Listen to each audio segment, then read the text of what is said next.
In my mind, I see a line.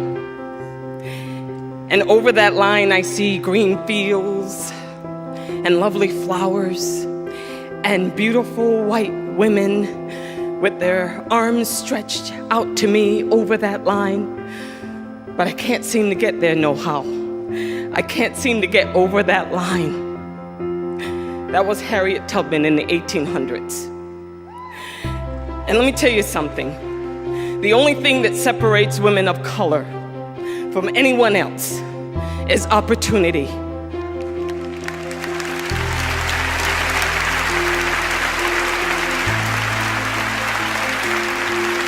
You cannot win an Emmy for roles that are simply not there. So here's to all the writers, the awesome people that are Ben Sherwood, Paul Lee, Peter Nowak, Shonda Rhimes, people who have redefined what it means to be beautiful, to be sexy, to be a leading woman, to be black. And to the Taraji P. Hensons, the Kerry Washingtons, the Halle Berrys, the Nicole Beharies, the Megan Goods, to Gabrielle Union, thank you for taking us over that line. Thank you for the Television Academy. Thank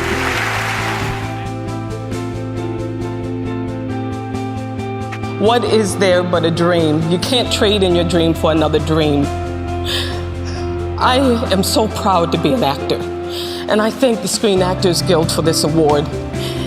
And I have a special, special note to the kids in Central Falls, Rhode Island, and Segway Institute of Learning in Central Falls, Rhode Island, to dream big and dream fierce. Thank you very much.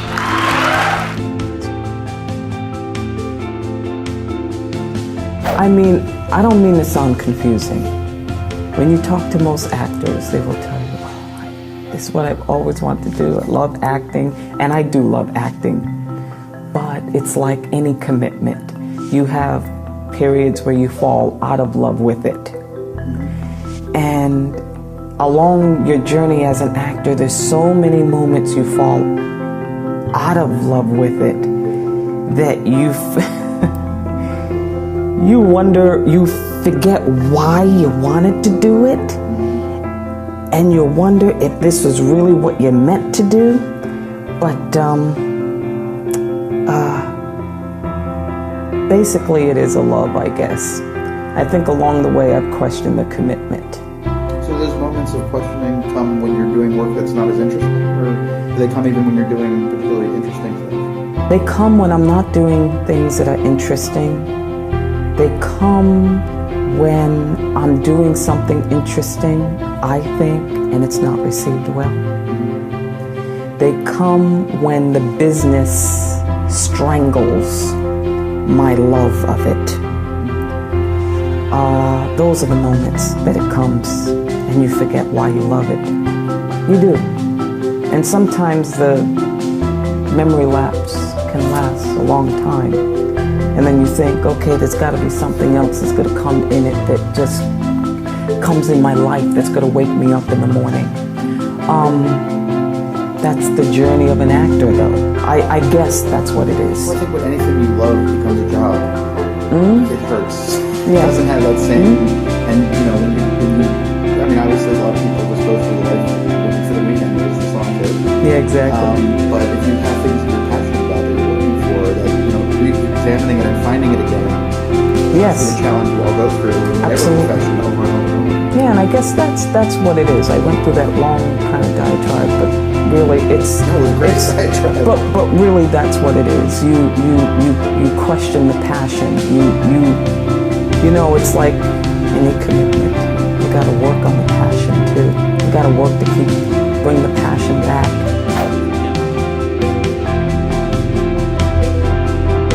You know, there's one place that all the people with the greatest potential are gathered. One place. And that's the graveyard. People ask me all the time, what kind of stories do you want to tell, Viola? And I say, exhume those bodies. Exhume those stories. The stories of the people who dreamed big and never saw those dreams to fruition. People who fell in love and lost. I became an artist, and thank God I did, because we are the only profession that celebrates what it means to live a life.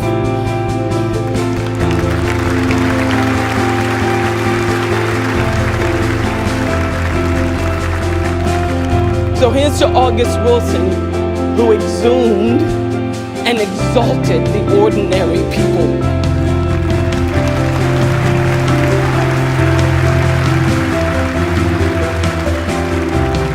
And to Braun Pictures, Paramount, Macro, Todd Black, Molly Allen, Scott Rudin for being the cheerleaders for a movie that is about people and words and life and forgiveness and grace. And to Michael T. Williamson, Stephen McKinley Henderson, Russell Hornsby, Giovanna Deppel, Sanaya Cindy for being the most wonderful artists I've ever worked with. And oh, Captain, my Captain, Denzel Washington.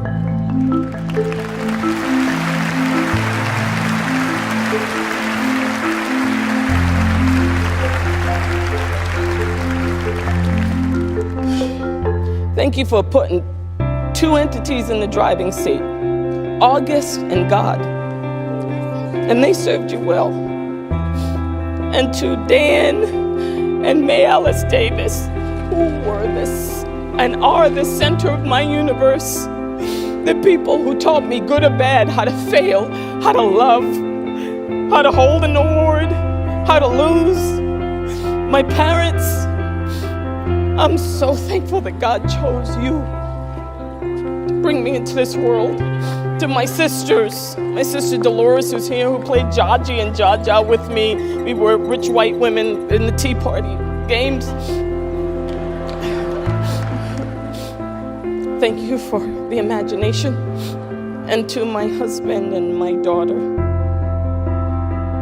my heart, you and Genesis, you teach me every day how to live, how to love. I'm so glad that you are the foundation of my life. Thank you to the Academy. Thank you. Oh my God. Thank you.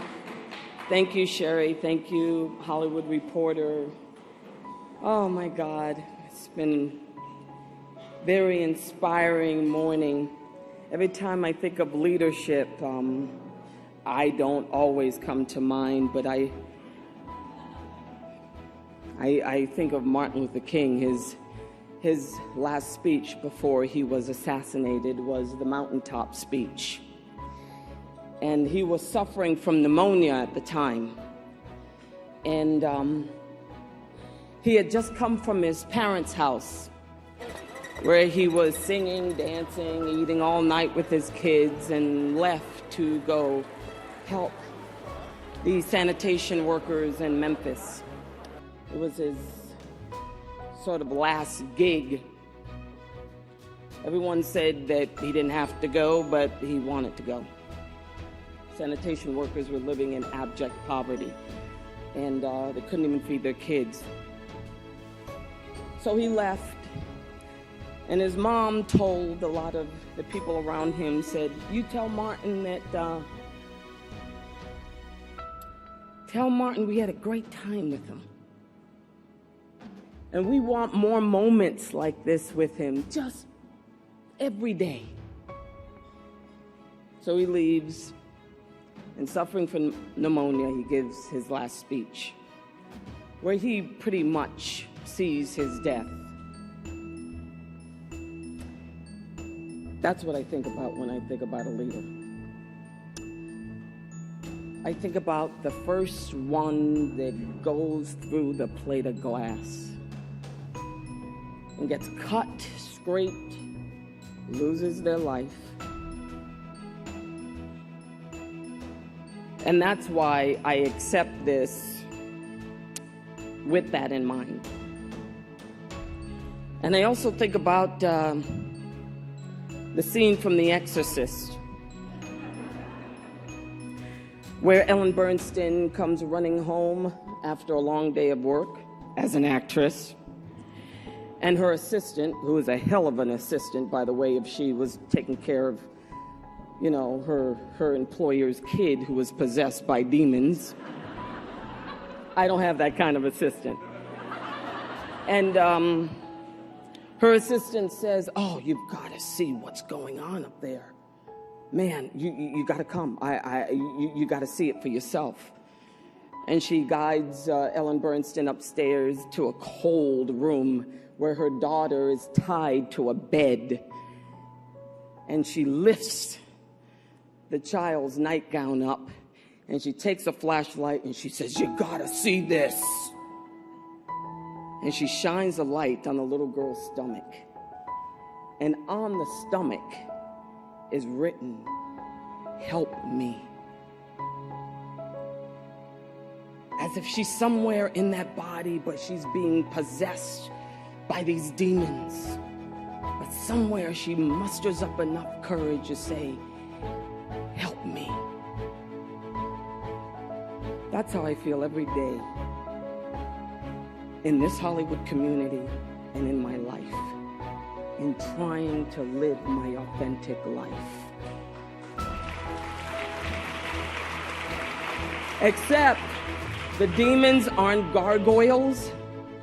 They're not men with pointy noses and ears. They're other people's desires for your life. People who don't see you. People who stereotype you. People who take your pathology, your complexity, everything away from you. How you have to water yourself down in order to meet the standards of the community that is in charge, which is not mine. That's how it feels. And I'll tell you, the worst demon of all is a lack of purpose.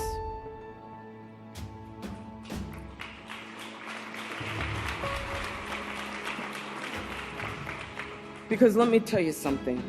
You do not know, you do not have to know what is in the hearts of people to be a leader. But by God, you have to know what is in the heart of the leader. And what is in my heart is I cannot lead with bullshit. I cannot lead with lying. I cannot lead with the lying about what the road is out there. And when I started my production company with my husband, Juvie Productions, we started it because I got tired of always celebrating movies that didn't have me in it. And when I said didn't have me in it, I don't mean me, Viola. I mean me as a black woman. I mean, I was tired of seeing the expansive imagination of writers when they wrote the mess, the joy, the beauty, the femininity of white characters. And maybe an hour into the movie, you saw the obligatory black character just kind of walking into the camera, who had a name, didn't really have to have a name, because you know nothing about them. And even when you know something about them, it's always so romanticized. We have to be maternal. We have to be the savior. We have to make that white character feel better. We don't have vaginas as black women. And it's just so hard to find the people who have the courage with these narratives to just trust that you can sit with our pathology, which is a study of tumors, by the way. But psychological pathology is a study of what makes you tick. The courage to write a narrative where people just want to sit with you. That's it. We want what you want. And when you don't write that, what you say is that we are not enough. And I'm not gonna buy that.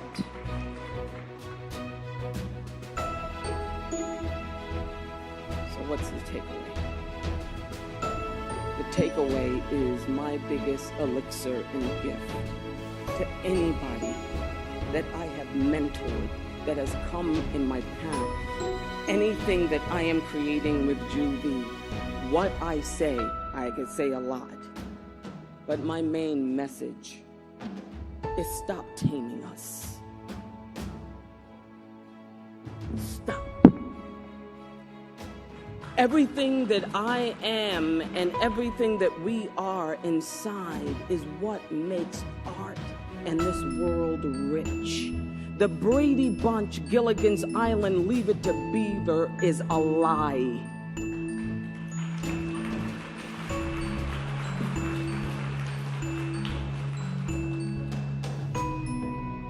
Embrace the truth. That's my biggest gift.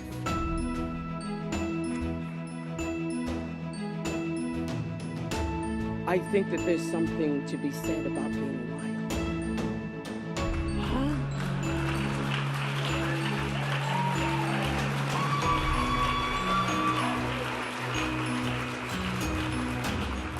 Steve McQueen is wild.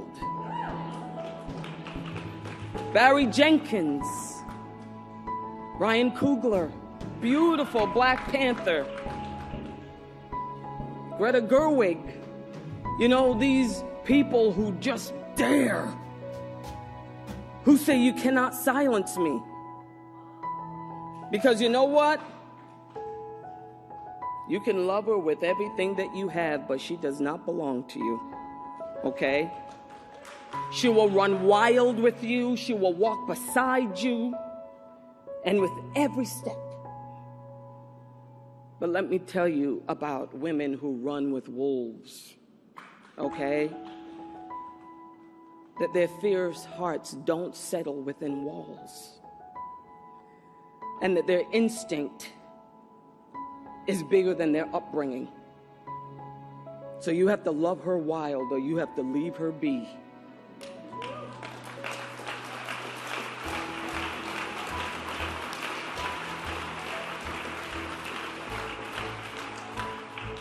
And as a leader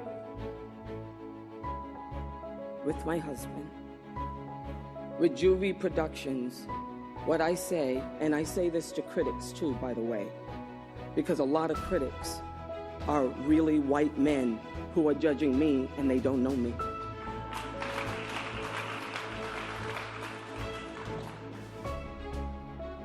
And I'll say this too, stop telling kids to be twice as good as.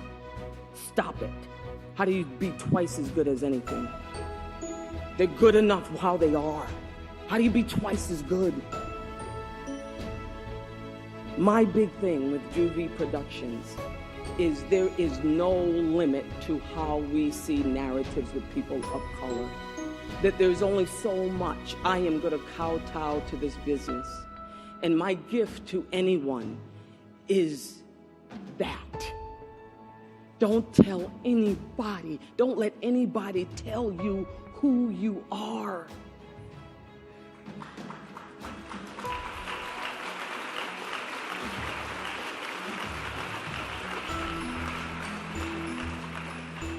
Thank you, Hollywood Reporter, for giving me this platform.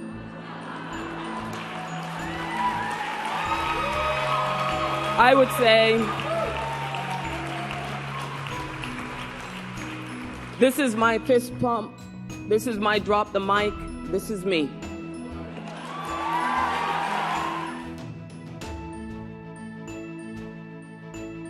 Chrissy Teigen ruined it for me. I actually don't have much to say.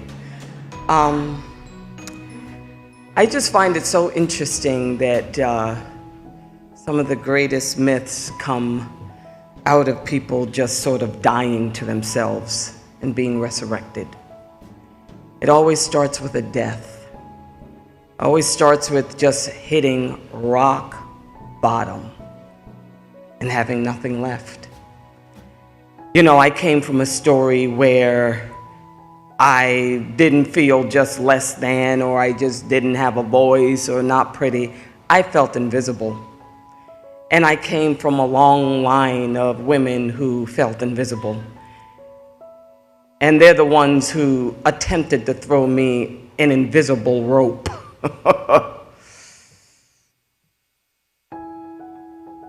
Courage is just fear said with prayers.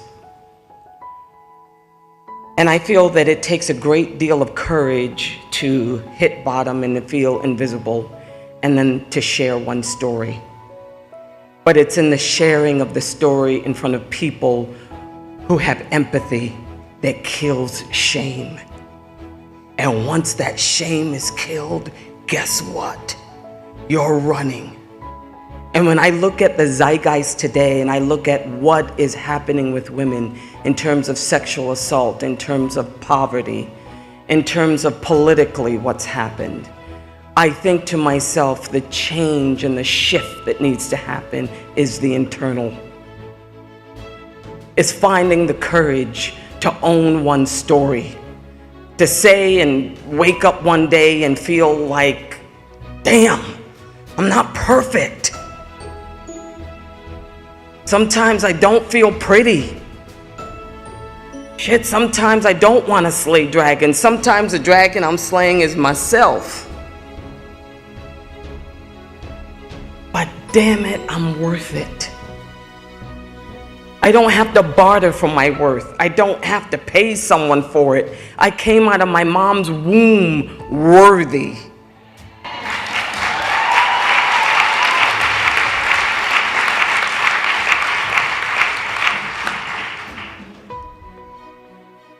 At 25,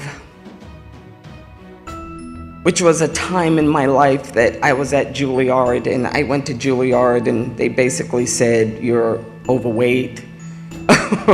You know, you're gonna play a matriarch your entire life. You know, what kind of roles can you play, Viola? And I thought to myself, oh my God, I know I'm an actor. I know that that's what I was born to do. That's what's gonna make my life worthwhile. I know I have something in me. When there was no one to give me the answer. So I remember I took a trip to Africa that was paid for by Juilliard, by the way, so I have to give them some credit. And I studied the dance and music and folklore of 4 different tribes, just for a very short period of time. And I went into a village of the Mandinka tribe. And one day there were these group of women that came through the tribe, and they were dressed with oversized clothes, oversized shoes. They'd painted their faces, and they had drums, and they had huge calabashes of food, and they were screaming at the top of their lungs, just screaming, you know, the yell. And they kept screaming like that. And they kept making funny faces, rolling their eyes. And soon, other people came out of their houses. And pretty soon, you saw hundreds of people gathering around them.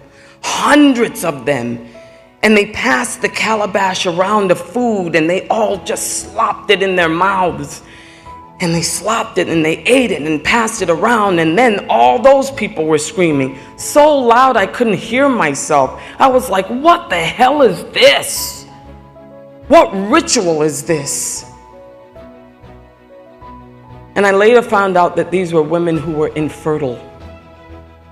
And the biggest blessing you could have as a woman in the Gambia was to have a child. And these women felt that the reason why they hadn't been blessed with a child is because God didn't hear their voice, that God didn't see them. And so the ritual was about making as much noise as you could possibly make so that God could hear it and pour down a blessing. We don't have that ritual here. We pray for connection. We pray to be seen. We pray that somehow that invisibility cloak will be unleashed and reveal us. What I say is that it is up to me to lift that veil and to show you and to have the courage and the vagina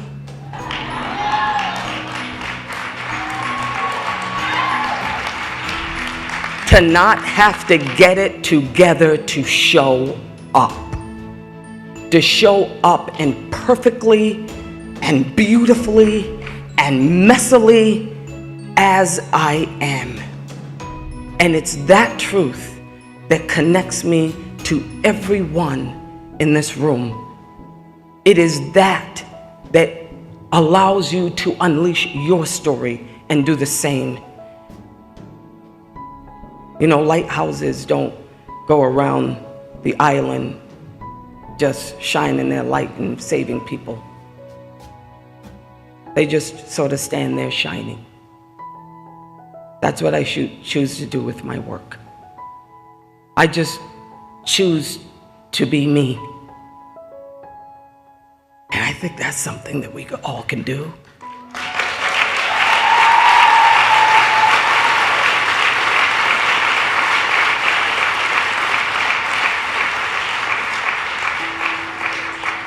The Native Americans would kill the buffalo and take out the heart and eat it. It's a sort of internalized courage, the courage and the guts to just slay dragons. Biggest dragons I think you can slay is yourself. Because I'll tell you, 70% of women now, there's been a 70% spike of suicide in young women. And one of the main reasons is images on the internet of other women sharing their beautifully perfect life. That's a known fact according to the CDC. I say if perfectionism is driving the car, then shame is riding shotgun and fear is that nagging backseat driver. That be willing to own your story and share it. And I'll tell you one thing. You might as well put the bow and arrow behind you and the sword in it, because you will be the most courageous person in the world. That's what my work inspires. That's what my production company inspires. And I have to tell you that my tribe, the people who scream up to the gods for me and to give me hope, are my posse right here. My Lisa, my Estelle, my beautiful Julius, my love of my life, my Genesis, my Elizabeth. Thank you so much.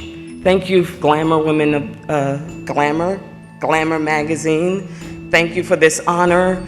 I kind of have an issue with the word icon, just a little bit. But if it means that you feel like I represent anything and that I inspire you to do anything, you know, it's like they say that you don't die until the last person who has a memory of you dies.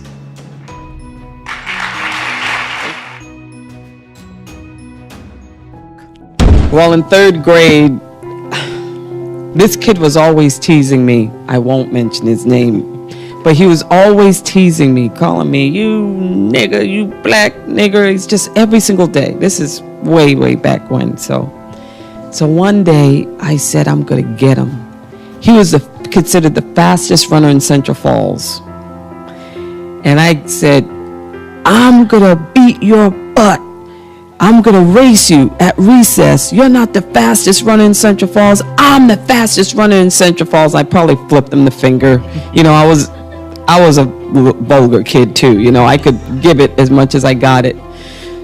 So at recess, we decided to race, and the whole school was involved. Everybody in the school heard about it, and all the boys and some of the girls were on his side, just kind of just screaming for him, and I had my 3 or 4 friends on my side, and we lived in such abject poverty. I remember that we wouldn't keep up to date with the shoes, so my shoes were maybe a size too small, and it was the dead of winter, and I couldn't walk in the shoes. I'd have to stop every 2 steps, take the shoes off, then put the shoes kind of back on and walk again. It hurt my feet so bad. And then my socks were so torn, the only top part of my socks were left. So I said, how am I going to race him at recess with these shoes? So I said, I'm going to take my shoes off. Take my socks off. I'm going to take my shoes off in the dead of winter in the concrete. And I raced him. And I beat him. And I thought to myself, it's only been recently that I thought to myself that everybody was cheering, and he was saying, you didn't beat me, it was a tie, you didn't beat me. I said, yes, I did. And then I got in trouble with the teachers for having my shoes off. And, but nobody noticed that I didn't have any shoes on. And it's a metaphor for life, because nobody knows that when you come to the race, you don't come with the same set of tools as everyone else. That even when you come into the race with a deficit, you still have to run the same race. And that's the metaphor I use for my career, that you can't be perceived even as the black actress who doesn't get the same kind of roles as the white actress. You got to run the same race. You got to give the same quality performances. You've got to have the same standard of excellence. Even though people know that you're coming to the race in a deficit, that's just what life is about, I did what I had to do in order to make the dream work. I made the commitment, knowing that it always wasn't going to be a smooth ride. But I felt like my only 2 choices was to either make it or not. And the not wasn't an option. So I paid whatever money I needed to pay for the public transportation to get to acting school when I was 15. And I did whatever I had to do to get my undergraduate degree in theater. I did the work, and I knew that there was no skimping on the work. Because I was brought up in such a challenging situation, I think that it required me to live a more examined life if I were to get out. I had to dream big. There was no room for failure. And so therefore I couldn't go the normal route. So I found myself at a very young age living that sort of life, because I didn't want to be like my ancestors and everyone else who was like me. They were, everyone was either alcoholics or they lived in poverty. They accepted their lot in life, and I just felt like I didn't want to live that way. And anybody who wants to kind of stray from the pack, I think, has to lead a more examined life.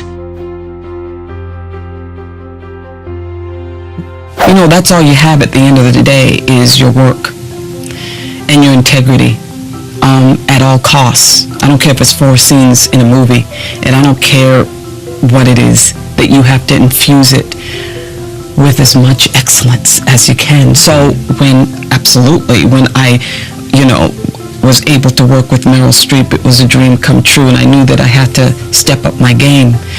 You always get better when you work with people who are excellent. You almost never get better when you work with people who are not excellent.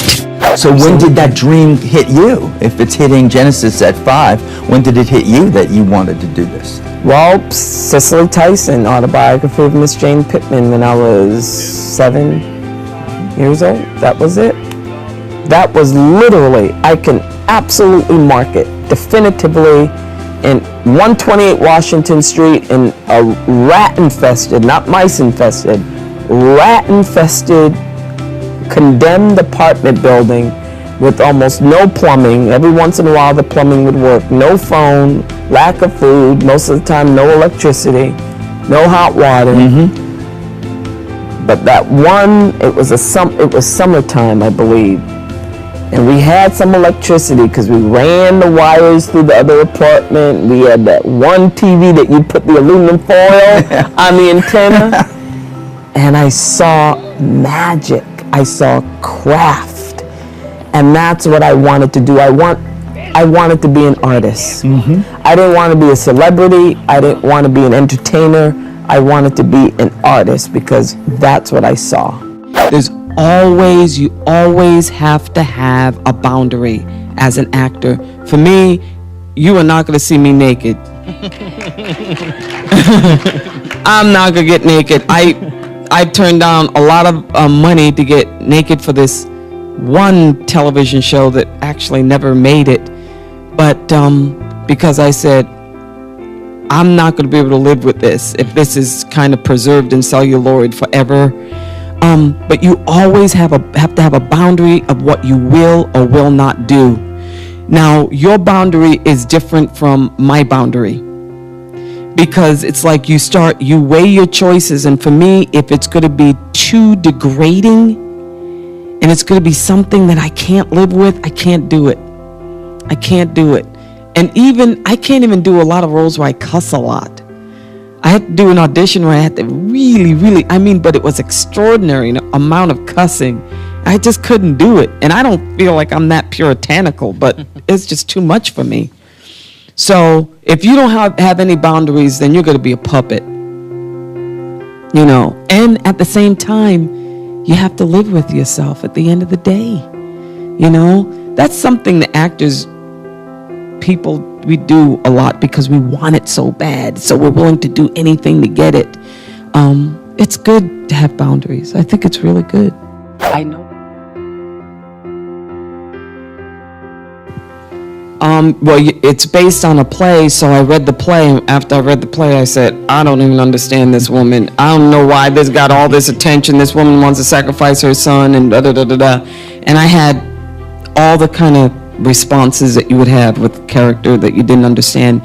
But it's being an actor, you have to do investigative work. You have to make sure that when people are in the audience, they understand you. And they ultimately feel something. And so I had to write a bio, which ended up being over 100 pages. I talked to people who had seen the play because I was doing a play at the same time and never saw the play. I read the script probably, I don't know how many times. So I literally studied the script for 4 months before I finally got it. Like I had the aha moment. And the aha moment is we always want to feel that decisions are pretty. We always want to believe that decisions are easy. And sometimes they're a Sophie's choice, and sometimes a person's motivations are absolutely pure, but to the outside eye, they look very dysfunctional. And I probably, had the aha moment 2 days before I even started filming, and I was really waiting for that aha moment because I said, I'm going to be opposite Meryl Streep, and she's going to tear me a new a-hole. And I do not want to look bad. So, but I had that aha moment. But I did my work with that. I can't emphasize that enough, because I never want anyone to dismiss my talent. Listen, I may get up on this screen and there are times when I may stink because it's occupational hazard to not always be good. But I never want anyone to say that she's not an actress. I'm an artist. I consider myself to be an artist, first and foremost. And when I was given Annalise Keating, I tell the story a lot that I saw the pilot and I was horrified because, you got to look at yourself with my lashes and my, little chubby waist that I thought was very chubby waist. And I didn't look the way I thought I would look. I had an idea in my head when I thought of the adjectives: sexy, dynamic, mysterious. You know, and I didn't see sexy, dynamic, mysterious. You know, We did, but all right. but what I'm leading to is I said, why not?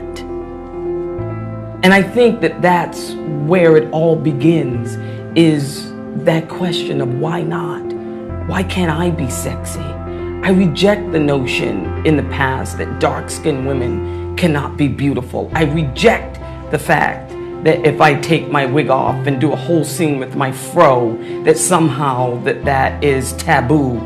I reject the fact that I have to be a size 2. I reject the fact that I have to be likable. I'd rather be interesting. Nobody asks, you know, Robert De Niro in Taxi Driver, or James Gandolfini, or, you know, or Anthony Hopkins that they're, you know, were you concerned that you were likable in Silence of the Lambs?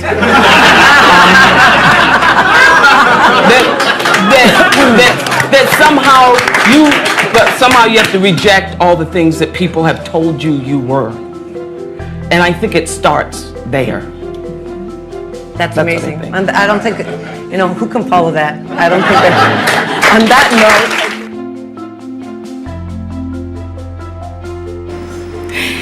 And over that line, I see green fields and lovely flowers and beautiful white women with their arms stretched out to me over that line.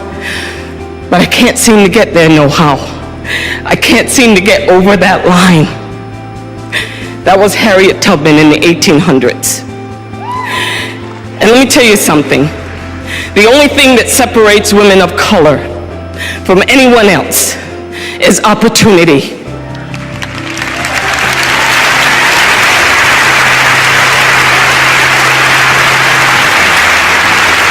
You cannot win an Emmy for roles that are simply not there. So here's to all the writers, the awesome people that are Ben Sherwood, Paul Lee, Peter Nowalk, Shonda Rhimes, people who have redefined what it means to be beautiful, to be sexy, to be a leading woman, to be black.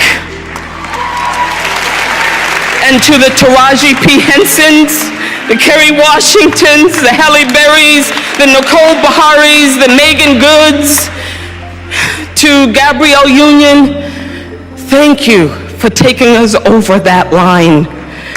Thank you for the Television Academy. Thank you. No big deal. Early Thursday morning, 10, 11, 12,000 people, no big deal. I always have to keep reminding myself that we don't have to get it together to show up. We really don't.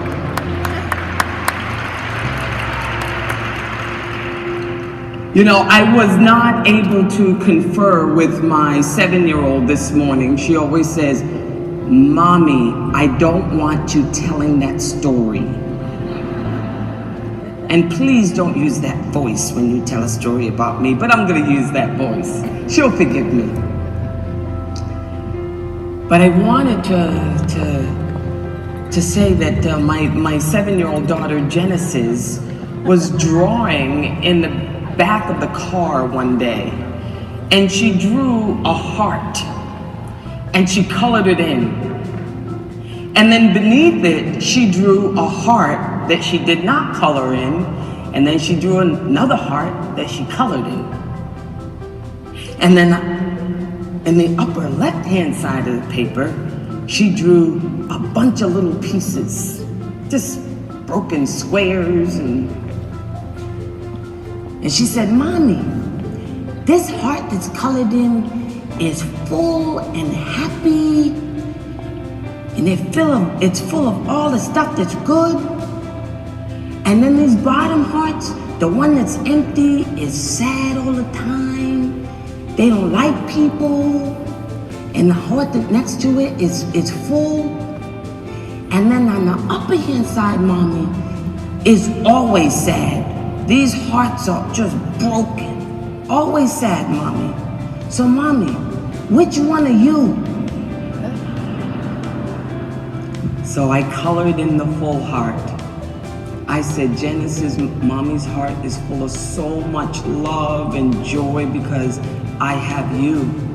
She said, mommy. That's wrong. You're telling a lie. Nobody can be happy all the time, mama. And so I put a circle around the heart that was a little empty and broken and then full. She said, right, mommy, you did good. And that is how I choose to share my testimony. Not a speech. A speech is when you're talking to. A testimony is when you're sharing from your heart. And I always start my testimony by saying my name is Viola Davis, and I am a hero. But I'm not a hero that has a cape in her closet or a golden lasso or a boomerang that I use for a headband. I'm just a hero that I'm always looking to live a life bigger than myself. And I'm always looking to reconcile my past. And I always look to Joseph Campbell's Journey of a Hero as my guide. You know, he was an intellectual, he was an expert on myths and rituals. And what he said is a hero is always someone who is born into an ordinary life. A life that they don't fit in. And something is just a little off about their world. Could be internal, could be external. And then they get the call to adventure. Someone enters that ordinary life and tells them, listen, you need to face something. They resist the call, they refuse it, and then at some point they decide to go on the journey. They need a mentor along the way, someone who already knows the road, who's going to show them the path. They get on that path and they face obstacles, slay dragons, find a sword to fight with.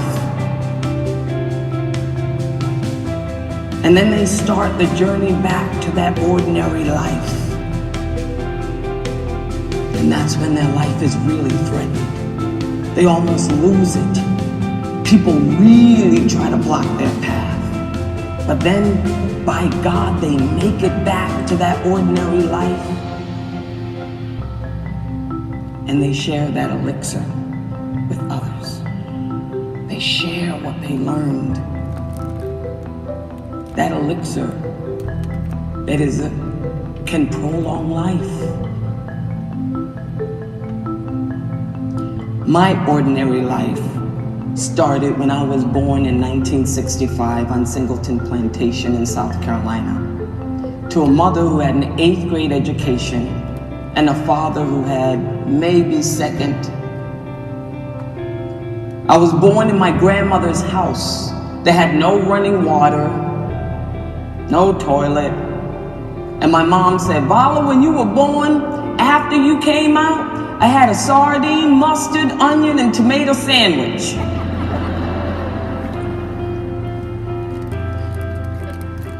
I was the 5th of 6 children. By the time I was 2 months old, we moved to Central Falls, Rhode Island. And Central Falls, Rhode Island, by the way, is exactly what you picture. I mean, I know you guys are in Boston, so you have an idea of Rhode Island.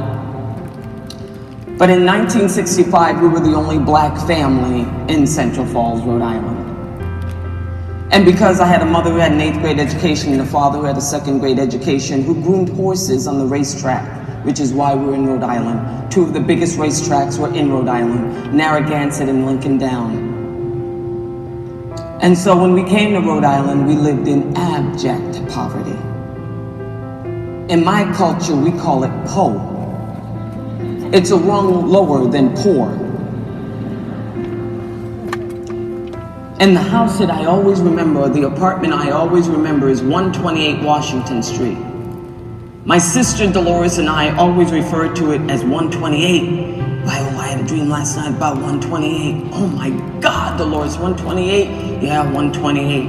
And the reason why we say that is because 128 Washington Street was an apartment that we lived in that the city gave us for free because it was a condemned building. So it was infested with rats, no plumbing, sometimes no running water because the pipes would freeze. I'm just making it plain. I feel that if I don't own my story and step into it, then I stay outside of it, and I'm always hustling for my worthiness. I feel that I am sharing my story in a group full of people who have empathy, so shame can't exist. But we bought a lot of our furniture from Salvation Army, or sometimes we got it on the side of the road. My father was an alcoholic, chronic, a lot of domestic violence. I was a bedwetter until I was 14. And a lot of times we didn't have any money for laundry, no money for food. Soon as the welfare check came, the first of the month, after 2 weeks, that food was gone. And then when I went to school, the strongest memories I have of school up until 4th grade is constantly being called nigger. Black nigger, you ugly nigger, black nigger. 3rd grade was just overwhelming. The bell would ring. As soon as the bell rang, I stayed in the front of the line so I could start running.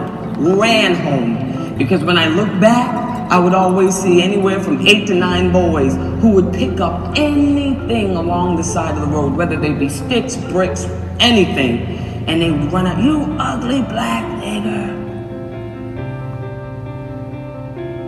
Ordinary life. Not fitting in. And I would run. And I would cry at the same time while I was chucking in the finger. But I would run, snot dripping running. Running back to a house, an apartment that was infested with rats, where we'd have to wrap sheets around our neck at night because we were afraid the rats would bite us. Running back to an apartment where plaster was falling off the walls so you could see the slats underneath. Running back to poverty. Running back to shame. But I was running. And I remember my call to adventure came in the form of my 9-year-old sister when I was, right about that time. She came to live with us for the first time because she was being raised by my grandparents. And I remember when I first met her and my brother, my older brother, and I remember she said, Viola, I'm so happy to see you. And I said, me too, Diane. And she looked around the apartment and she said, you know what? If you don't want to be poor, you better figure out what you want to do with your life. And I said, what? She said, you better figure out how you're going to get out of here. So how are you going to do it? And I said, I don't know. She said, well, what do you want to do? I said, I want to go get some candy from Gabe's store. She said, but you better figure it out now, or else you're going to be like Mom.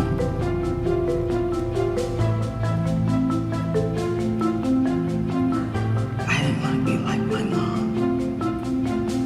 I love my mother. But I didn't want to be my mother's daughter. I wanted a life bigger than that. I wanted food in the refrigerator. Call to adventure. How do you do it when you don't when you live in shame. Daughter of an alcoholic, bedwetter, poverty where you're invisible. Putting on the mask of getting by as soon as you went to school.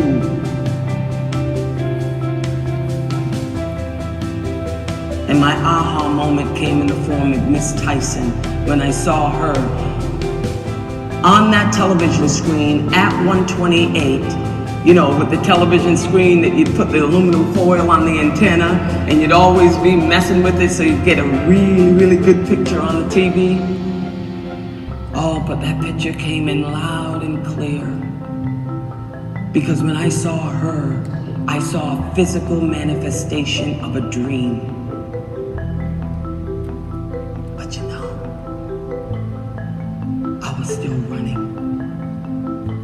To me, I felt my call to adventure was figuring out how to be something, how to be somebody, how to be like Miss Tyson, who transformed in the autobiography of Miss Jane Pittman from the age of 18 to 103. I felt like if I could do that in my life, I could make a life. People would know who I am. That's my cape. And so after that, I said I wanted to be an actress. And after that, I did it in every way I could. Every time anyone stopped me on the street and said, "Oh, little girl, you're so cute. What do you want to be?" I want to be an actress. That's what I want to be.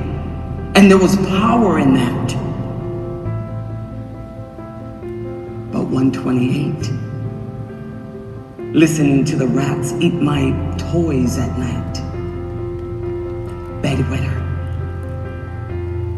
I have an early memory of my father beating my mom. And I remember screaming so loud that my sister was saying, "Viola, you gotta stop screaming, you gotta stop screaming." It was in the middle of the night, very violent. So she said, "You gotta go in the house, you gotta stop screaming, people are gonna see you, people are gonna see you." And by the way, let me digress. So much of our lives is about suppressing our story. It's about hiding who we are. Only parts of ourselves that we see are the ones that look really good in a resume. So I ran in the house, I ran in the bathroom, put my hands together, and I got down on my knees, and I was screaming, and I said, "God, you gotta take me from this life. I don't wanna be here anymore. So I'm gonna put my hands together and I'm gonna count to 10. When I open my eyes, I wanna be gone. And if I'm not gone, you don't exist, you don't see me." I put my hands together and I counted 1, 2, I got to 8, and I really believed that he was gonna pluck me like the God from the machine and pluck me out of that crappy narrative, which was my life. I counted to 10, opened my eyes, and I was still there. And I said, "I knew you didn't exist."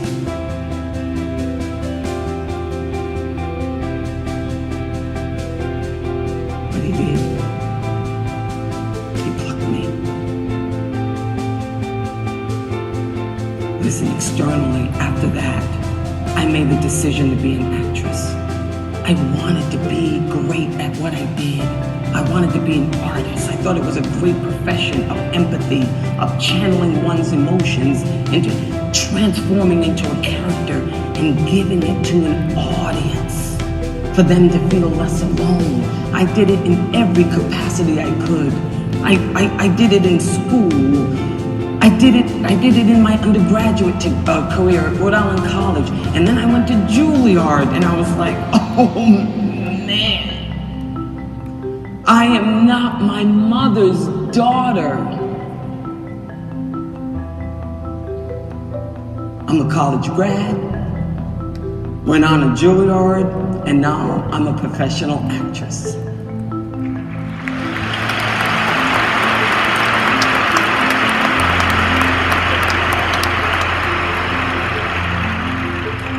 But slaying dragons, going out there and going into the cave, facing myself.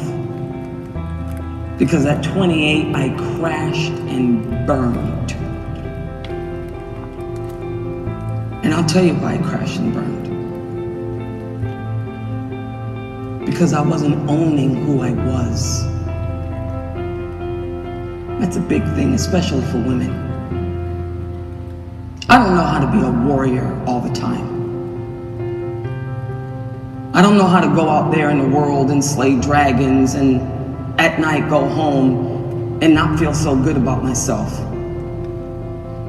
I don't know how to gain 10, 20 pounds and still feel beautiful. I didn't know. I don't know how to fail and not use that to empower myself, or use that to empower myself. I don't know how to do that. I knew how to suppress it. And that's what I did. Because as much as I didn't want to be my mother's daughter, I very much was my mother's daughter. And all of a sudden I found myself in Hollywood walking red carpets and trying to, I don't know, look like Kerry Washington or Halle Berry.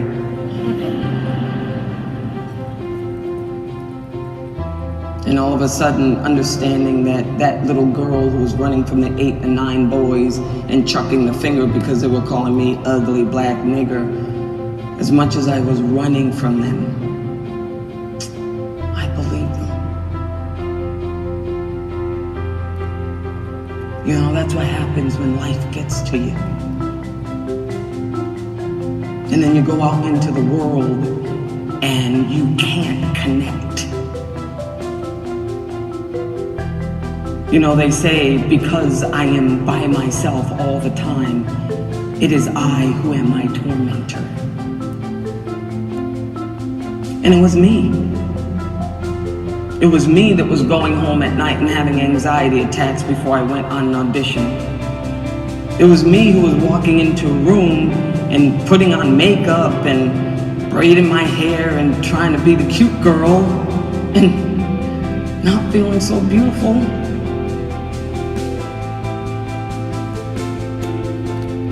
And people always ask me, well, Viola, you know, now you're in Hollywood, and now, you know, you've got your Academy Award, you've done all that, and now you got your production company. So what's your journey? What's been your journey? How did you get there? I don't know.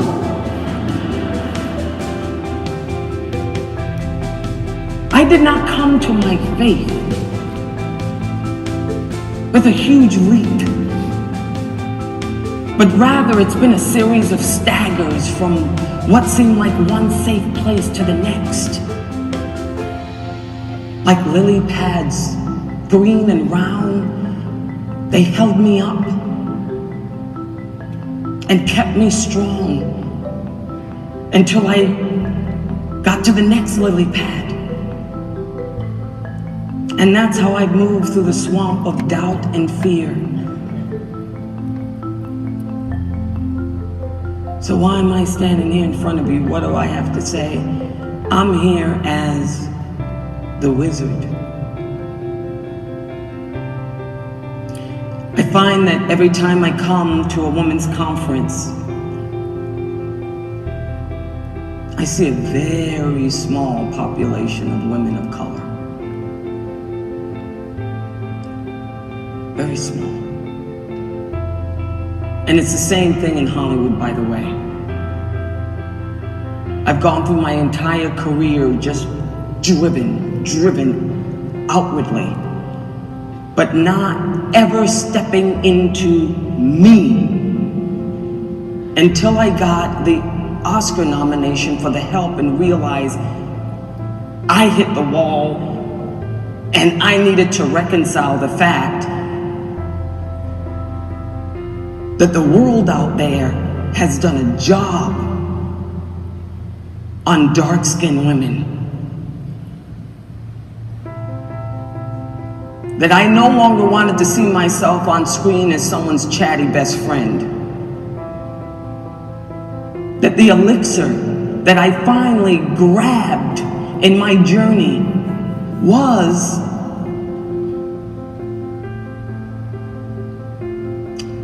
the elixir that I've grabbed is that my whole life, like that little girl who was putting her hands together and praying for God to pluck her from that life,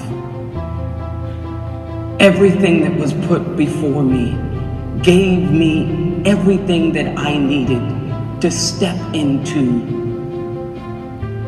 me as a producer of my production company.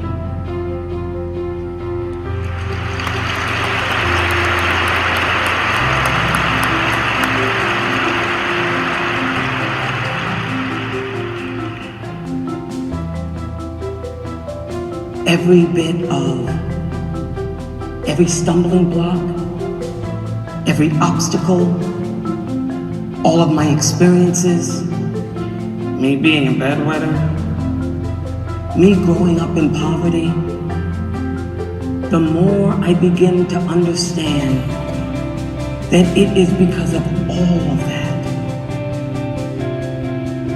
that I can feel any semblance of joy and empathy with anyone, that I can't leave any of that at the door. When I walk in to these rooms where a lot of big wig men are standing there asking me, so what do you want?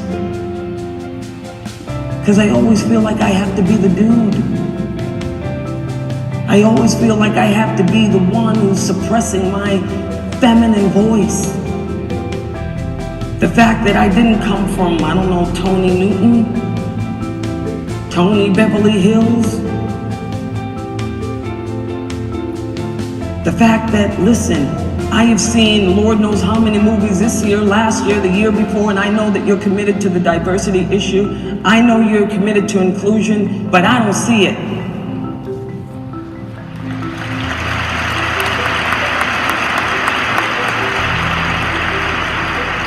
And what makes me confident is knowing that that little girl who put her hands together and said, God, help me,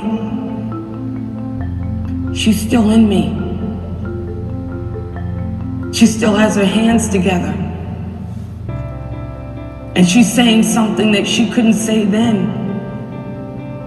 Help me. And when I see women of color on screen and I see them entering the screen 5 minutes, 10 minutes, 20 minutes, half hour, hour into the movie, and I don't know who they are, I don't know if they have a vagina. And when I look at the world and I see that a lot of black women are out there suffering from domestic violence and AIDS, if it's not me, then who?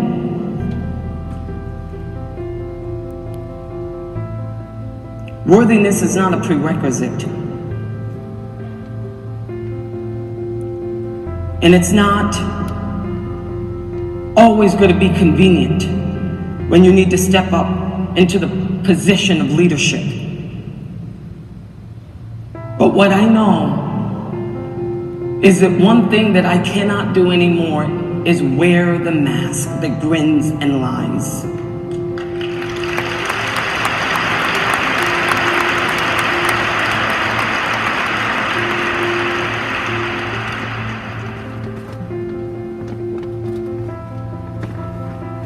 You know, my daughter had a great message. And the message is that, you know what? It may take a long time to not be broken. But even broken, you know, it's like that knee that never really quite heals after you've broken it. A heart that never quite heals after you've lost a parent. And when it's cold outside, you still feel the need. Or when something happens, you go back there like it was yesterday. But but you still get up. And you get up because you have to live. And it's like the life coach that I sat next to at a party told me. I sat next to a life coach at a party.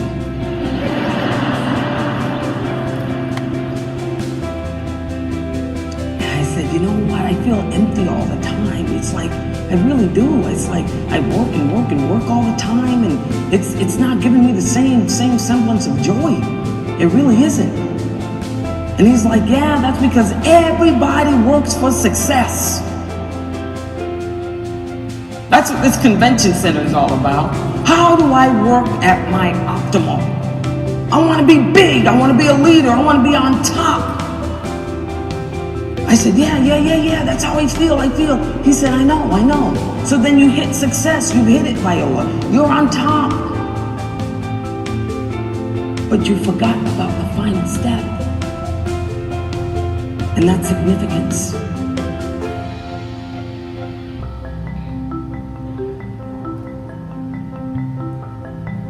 That's where I'm at. Significance. I'm after that elixir that's going to prolong my life. And I know that the only way to prolong it is to forgive my past, which I did. Because, forgiveness has given up all hope of a better past. But it's also a very powerful mantra, which is, it's on me. Everything is on me from here on out.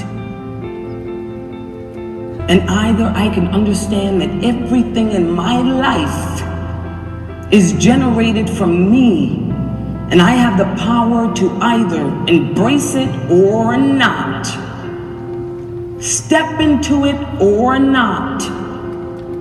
It feels good knowing that I haven't given it to someone else.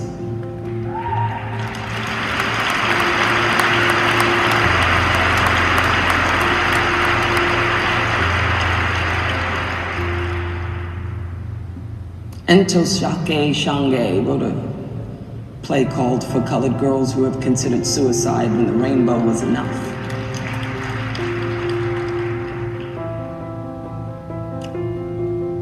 I leave you with her words. I wish I had more time with you. 15, 20 more minutes, I would have really just BAM! But as she says, I found God in myself, and I loved her. I loved her fiercely. Thank you.